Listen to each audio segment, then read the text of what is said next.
What's the haps? I'm Meroka, and today I'm going to be taking a quick look at Square Heroes by Gnomic Studios. This is kind of an online multiplayer twin-stick shooter, I guess is the best way of describing it. In spite of the fact there's a lot of melee stuff going on, it's a bit strange. With indie games that are online, this kind of always raises a bit of a concern that there are not a lot of players. I mean, indeed, one can see at the bottom, Gamers Online, 7. We're only a few days after launch here. This game's been out since, I believe, the last Thursday, so it's been out about 4 days now. We have 7 players total. If we check the online games, there are 2 official servers currently running, Deathmatch and Last Man Standing, both of which have 0 players. Oh dear. I could host one, I suppose, but that still doesn't really solve the problem of getting someone to play with me. Those 7 players, I presume, must be in the single-player mode, and such I suppose that's mostly what I'm going to have to look at myself here. So if we go into the settings, we've got sound effects, menu, and in-game music all on separate sliders, which is good to see. There's a few sort of customization tweaks there, crosshair tint and stat bar opacity, there's language as well. The actual graphics and resolution options is almost non-existent. You can go full screen, or you can have windowed, which for me just makes it 1280 by 720, and you cannot change that window. I don't know if that varies by machine at all, but yeah, for me, it literally defaults to 1280 by 720. I cannot change that, so not great. I mean, admittedly, that's the resolution I want to record in, but, you know, some options might be good. Controls are rebindable, so that's good to see. You can indeed use keyboard or gamepad. It's a twin-stick shooter. Why would you use a keyboard? Don't be so silly. You're going to want a gamepad for this really optimally, I feel. So that's what I'm going to be using. So we've got a little bit of character customization there. I'll play a game, then we'll take a look at that and see what we can do. So head on into single player, since as I've shown you, there's not anyone really playing online. We're in a kind of a scientist lab. I believe this is kind of a tip of the hat to their previous game. I believe the character is from that as well. So the scientist created this weird sentient cube, has now apparently strapped a jetpack to him, so we can fly around and swing a hammer at other people who wish to swing hammers at us. So we've got these are kind of all these are all our levels to work our way through. I believe there are 19 levels total for single player, which is not a lot. It's not going to take you ages to get through that, but obviously it's an online game. The intention is that you would play most of the game online. So we've got. Let's take a look at the deathmatch first. Deathmatch is probably it's the meat and potatoes of the game. It's the main mode. You get a bit of preamble that I honestly really don't care about. Here's our loadout. We've got a pistol, or a pistol that shoots 2 bullets but does a little bit less damage. Let's take the standard pistol, I think. We've got a shotgun. I've also unlocked a harpoon. I really don't like the harpoon. We've got a missile launcher. I've also unlocked a grenade launcher. The grenade launcher's not bad.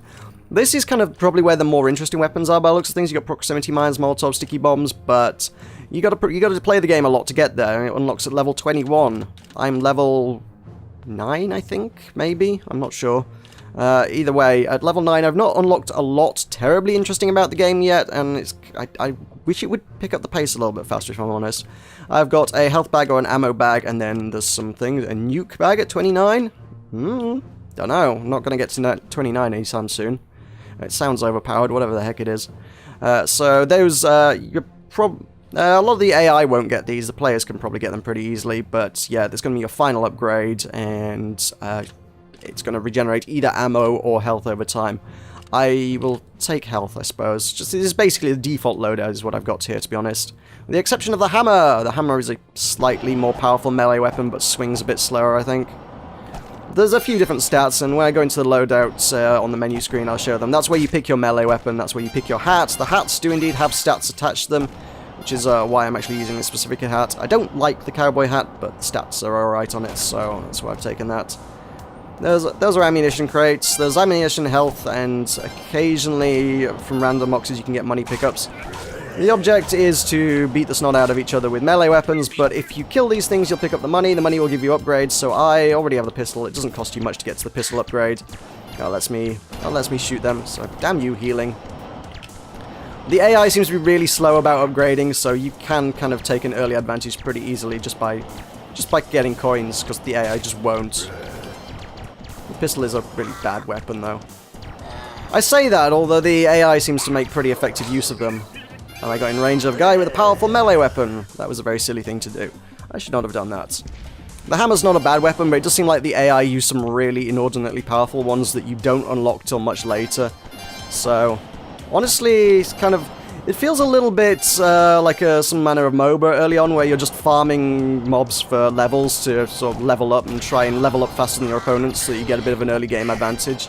So yeah, if you go around, collect coins, smash all the things that drop coins, indeed collect the ones that the enemies drop.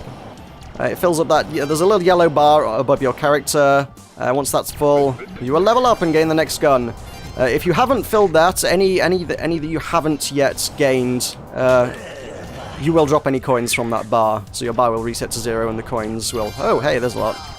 And the coins will drop all over the floor for people to pick up if you haven't filled it. So they try to fill your bar, otherwise you'll give opponents goodies. This is a deathmatch, so I really should be focusing on killing some of these guys. Damn it! Damn it. Thought I had him. But as I say, yeah, for some reason the AI seems to be way more effective with the pistol than... Well, certainly than I seem to be. I was going to say than a player can be, but I don't know. Your mileage may vary. Maybe you'll be really good with a pistol. I'm not. So that's the random boxes can be health or ammo or, so like I say, as you saw there, sometimes money. That's kind of pretty much the three main things that come out of boxes. There are some. That's obviously a specific ammo pickup. I've got all my stuff here. I mean, you've got... God damn, that flamethrower seems to be kind of powerful, but I don't know. Maybe it burns through ammo really fast. So I've got my loadout there now. I've got my missile launcher, which I'm probably going to stick to because it's pretty powerful, actually.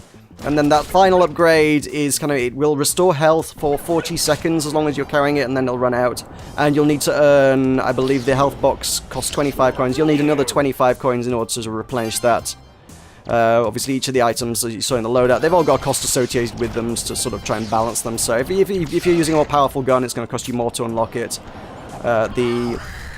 The missile launcher costs a little more to unlock than the grenade launcher, but the grenade launcher is...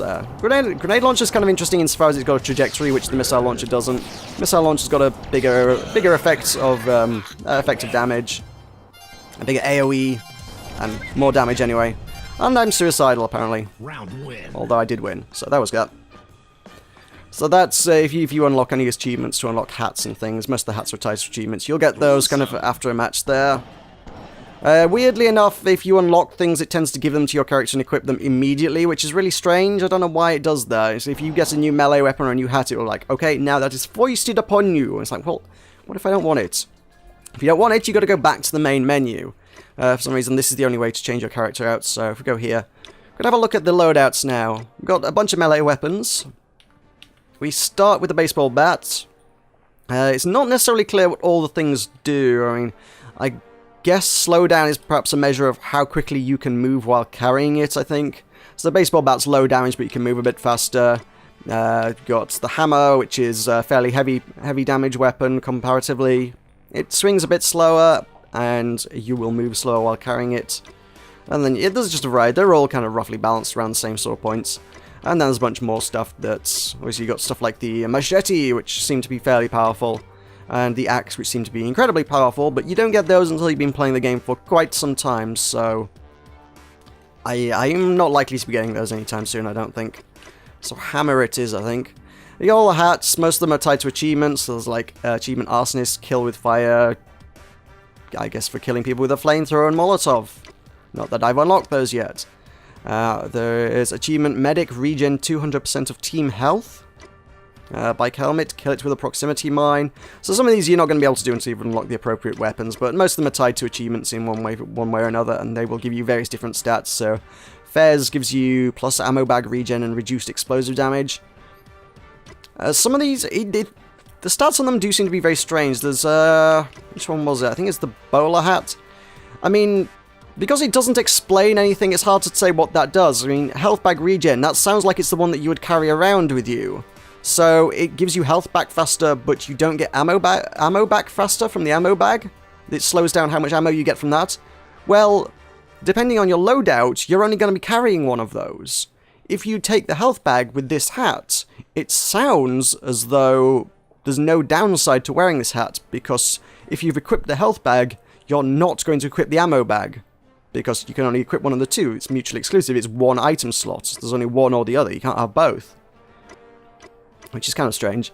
With Stuff like, let's see, like the one I'm using. Again, this is, to be fair, not necessarily clear. When it says plus projectile damage, I have been kind of assuming it's the projectile damage ideal, but it could be that you take more projectile damage because it gives me reduced melee damage. Is that the damage I deal or the damage I receive? I suspect it must be dealt, I presume, because there is also protection here, so I guess that would be damage received.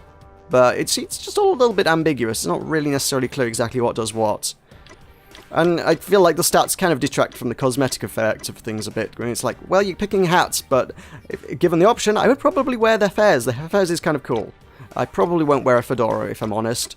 But the cowboy hat, yeah, I kind of wanted to go with the projectile damage. Projectile damage is what I wanted, so I've gone with the cowboy hat, and I very rarely use the melee weapon, comparatively, so I'll just stick with this. I don't like the cowboy hat, but statistically, I'm going to take it. Yeah, I suppose, given the option cosmetically, I would rather like the top hat, but that seems like that's a fairly tricky one to unlock. So that's not happening. Anyway, let's see if there's any games happening. There are not, so we'll go back into single player. I'll show you a different game type. There is a survival mode, which I think is probably the more interesting of the game modes, actually.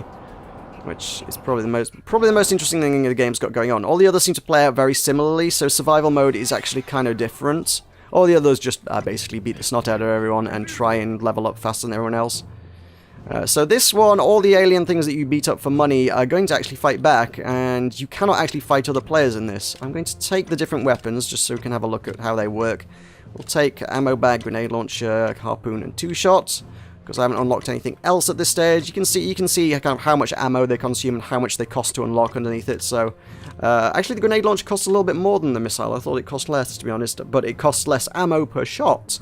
And you can see it fires a little bit faster, it's got a little bit less area effect damage. So I'm going to take that. So we can't fight the other players in this, but we must fight off the enemies, and the enemies are going to spawn quite abundantly. So if I swing at Lord Trader here, he's not going to fight back, and I can't fight him.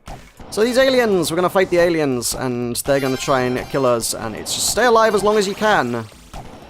Whilst also trying to get a high score based on killing things. Don't melee the explosive ones, that's not a good way to survive a long time. Unfortunately, there are still health pickups. Admittedly, you're going to be competing for the health pickups probably a lot more in this, because, well, everyone's going to be dying and trying to stay alive. Once you die, you are out, so you do need to stay alive. You're just going to spectator mode, which for a single player thing is really annoying. Just don't lose to the bots, I guess, but yeah. For a single player level, just going into a spectator mode to watch the AI play without you is really just it's not good. Come on, boom, there we go. There's some money. Need to try not to die.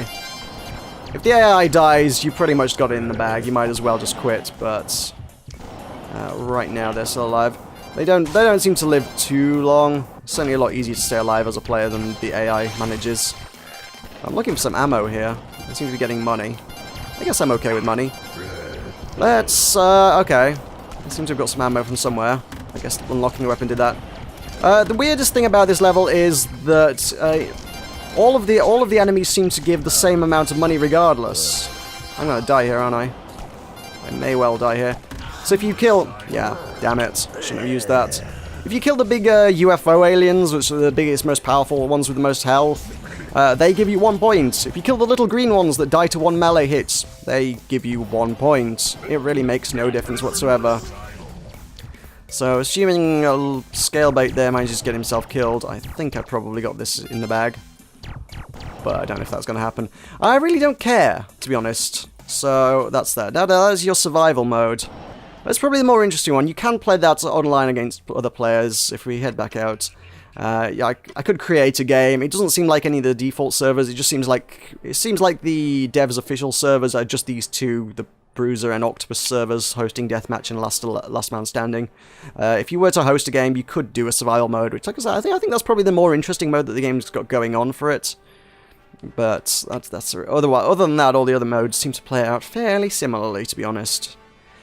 But obviously, this is an online game, and kind of the big issue here is the fact that there are no players. There really aren't, and that's going to hurt it.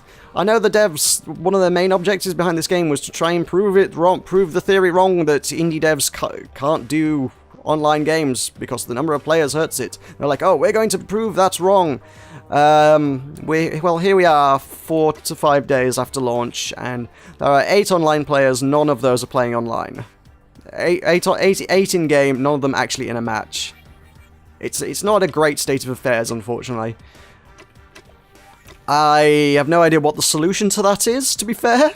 I wouldn't quite know how to rectify that. All I can say is that if you're looking for online matches, you're really going to struggle with this one.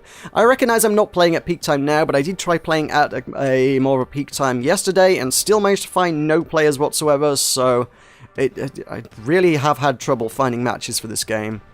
Like, entirely. It's really difficult. It's... I'm having trouble I would very much have trouble recommending it purely on that alone. That's on top of the fact that, honestly, I'm not finding myself enjoying this and really compelled to play it a lot anyway. It's charming enough and solid enough in its own rights, but there's nothing that's really compelling me to come back. The progression doesn't seem really terribly interesting. The hats, like I say, if there was some character customization that I could feel like I was actually being able to customize my character visually, I don't know, I might be more engaged with that, but the fact is I find myself shoehorned into, oh, I need to pick out the hats that have got the best stats, whether or not I like them. The weapons are all much of a muchness so far. It seems like there are more interesting ones, but you have to play the game a lot to get there. I don't know, I don't feel myself wanting to sit down and grind through 20 levels to get through to the interesting items. I really don't, and I've been playing this a couple of hours already, so there you go. That's Square Heroes. It's not a bad game, it's really not, but it's not a great game either, unfortunately. So there. Thank you very much for watching. I've been Meroka. I will see you next time. Yeah!